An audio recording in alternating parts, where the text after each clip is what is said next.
Hello hi friends, मैं हूं सपना और मैं लाती हूं आपके लिए नई नई कहानियां। तो आज की कहानी है मायके से डोली नहीं अर्थी उठी।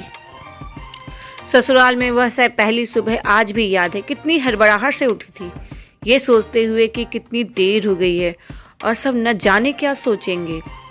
एक ही रात तो घर में काटी थी और इतना बदलाव, जैसे आकाश में उड़ती चिड़िया को किसी ने सोने की मोतियों का लालच देकर पिंजरे में बंद कर दिया हो। शुरू के कुछ दिन तो यूं ही गुजर गए। हम घूमने बाहर चले गए। जब वापस आए तो सासू माँ की आंखों में खुशी थी, लेकिन बस वह अपने बेटे के लिए ही दिखी मुझे। सोचा शायद नया नया रिश्ता है, एक दूसरे को समझने में देर लगेगी, लेकिन समय ने जल्दी ही एहसास करा दिया कि मैं यहाँ बहू हूँ। जैसा चाहूँ वैसा नहीं कर सकती हूँ। कुछ कायदा मर्यादाएं हैं जिनका पालन करना होगा। धीरे धीरे बात करना, धीरे से हंसना, सबके खाना खाने के बाद ये सब बातें जैसे अपने आप ही आ गई थी मेरे अंदर। घर में माँ से भी कभी कभी बात हो पाती थी। धीरे धीरे पीहर की याद सताने लगी।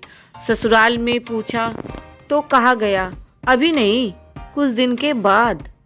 जिस पति ने कुछ दिन पहले ही मेरे पिता से यह कहा था कि पास ही तो है, कभी भी आ जाएगी, उससे भी सुर बदल गए थे।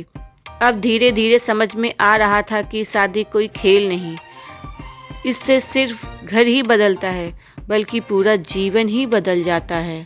अपने पीहर नहीं जा सकते, यहाँ तक कि याद आए तो आप के पीहर वाले भी बिना पूछे आपके यहाँ नहीं आ सकते।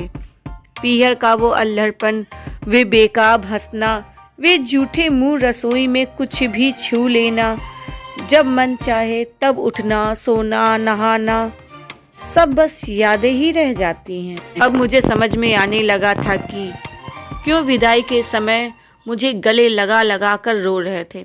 असल में मुझसे दूर होने का एहसास तो उन्हें हो ही रहा था, लेकिन एक बात और थी जो उन्हें अंदर ही अंदर परेशान कर रही थी कि जिस सच को उन्होंने मुझसे इतने साल दूर रखा, अब वह मेरे सामने आ जाएगा। पापा का ये झूठ कि उनकी मैं बेटी नहीं बेटा हूँ, अब और दिन नहीं छुप पाएगा।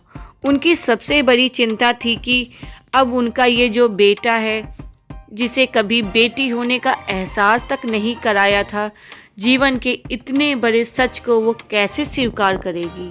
और फिर माँ को चिंता थी कि उनकी बेटी ने कभी एक गिलास पानी तक नहीं उठाया, तो इतने बड़े परिवार की जिम्मेदारी कैसे उठाएगी। सब इस विदाई में मेरे पराये होने का मर्म जानते थे, सिवाय मेरे। इसलिए सब ऐसे रो रहे थे जैसे कि मैं डोली में नहीं अर्थी में जा रही हूँ। के इतने साल आज मुझे समझ में आया कि उनका रोना गलत नहीं था। हमारे समाज का नियम ही ये है कि एक बार बेटी डोली में विदा हो गई तो फिर बस वह मेहमान ही होती है, कि घर फिर कोई चाहे कितना ही क्यों ना कह ले कि ये घर आज भी उसी का है। सच तो यह है कि अब वो कभी भी यूं अपने घर, जिसे वो मायका कहती थी, नहीं आ जा सकती। हजारों समस्याएं और परेशानी आने पर भी उसे कोई हल नहीं कर सकती।